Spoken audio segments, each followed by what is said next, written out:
नमस्कार। आज हम बात करेंगे एक ऐसी नई कहानी की जिसने आते ही मतलब पहले ही एपिसोड से तहलका मचा दिया है। खूनी रिश्ते। इसमें इतने राज और इतनी साजिशें हैं कि दिमाग घूम जाता है। तो चलिए आज इस पूरी कहानी को परत दर परत खोलते हैं। शो की शुरुआत ही इस एक लाइन से होती है और सच कहूं तो ये एक लाइन ही पूरी कहानी की आत्मा है। ये कोई मामूली कहानी नहीं है, ये कहानी है सालों के इंतजार की, एक अधूरे हिसाब की और एक ऐसे जख्म की जो 20 साल बाद भी हरा है। तो कहानी का पहला चैप्टर खुलता है पूरे 20 साल बाद। एक ऐसी वापसी होने वाली है जो प्रतापगढ़ हवेली में हर चीज को हमेशा के लिए बदल कर रख देगी। ऊंचे ऊंचे फाटक, टूटी हुई खिड़कियां और दीवारों में दबे न जाने कितने राज। आज कुछ ऐसी दिखती है प्रतापगढ़ हवेली। और ठीक 20 साल बाद इसी वीरान हवेली के सामने एक गाड़ी आकर रुकती है और उसमें से उतरती हैं काव्या प्रताप सिंह। और बस यही एक चीज काव्या के किरदार को आते ही इतना पावरफुल बना देती है।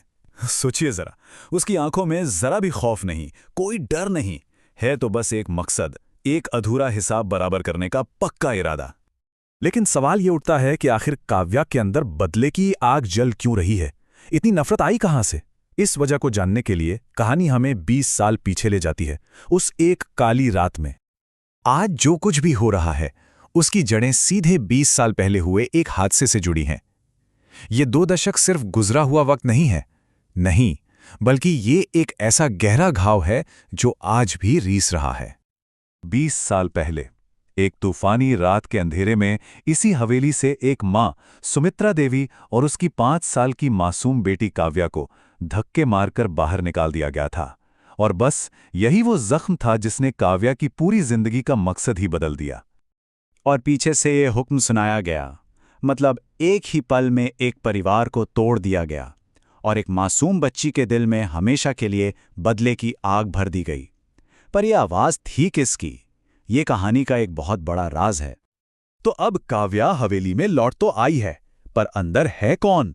कौन है उसका अपना और कौन दुश्मन? चलिए एक नजर डालते हैं हवेली के किरदारों पर। तो सबसे पहले हैं ठाकुर वीरेंद्र सिंह, काव्या के ताऊ। बाहर से बिल्कुल धर्मात्मा, पर अंदर से उतने ही शातिर। फिर हैं मालिनी देवी, जिनकी जुबान तो शहद जैसी मीठी है, पर सोच जहर से भी ज्यादा काली।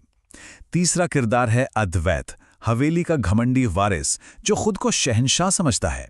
और आखिर में रघु काका, वो खामोश राजदार जो सब जानता है पर कुछ बोलता नहीं। किरदार अपनी अपनी जगह पर हैं और अब बदले की बिसात बिक चुकी है। तो चलिए देखते हैं कि काव्या अपने इस खतरनाक खेल की पहली चाल चलती कैसे है। काव्या का पहला कदम, वो पहचान बदलकर एक नई केयरटेकर बनकर हवेली में दाखिल होती है। कोई उसे पहचान नहीं पाता सिवाय एक शख्स के, वीरेंद्र सिंह। उसकी आंखों में काव्या को देखकर एक अजीब सी बेचैनी उतर आती है, जैसे वो कोई भूला हुआ सच याद करने की कोशिश कर रहा हो। उसी रात काव्या चुपके से अपनी मां के पुराने बंद कमरे में जाती है और तभी दीवार पर लगी एक पुरानी तस्वीर अपने आप नीचे गिर जाती है। और बस यहीं से कहानी में एक बहुत बड़ा ट्विस्ट आता है। तस्वीर के पीछे काव्या की मां का एक पैगाम लिखा होता है। सोचिए, ये सिर्फ एक मां की उम्मीद नहीं है, ये तो एक भविष्यवाणी है। और ये शब्द काव्या के अंदर जल रही आग को और भी भड़का देते हैं। और अपनी मां का ये पैगाम पढ़कर काव्या की आंखों से आंसू नहीं बल्कि एक फौलादी इरादा बाहर आता है। वो उसी पल ठान लेती है कि अब हर जख्म का, हर कर्ज का एक एक करके हिसाब होगा। और बस यहीं से कहानी अपने पहले क्लाइमैक्स पर पहुंचती है।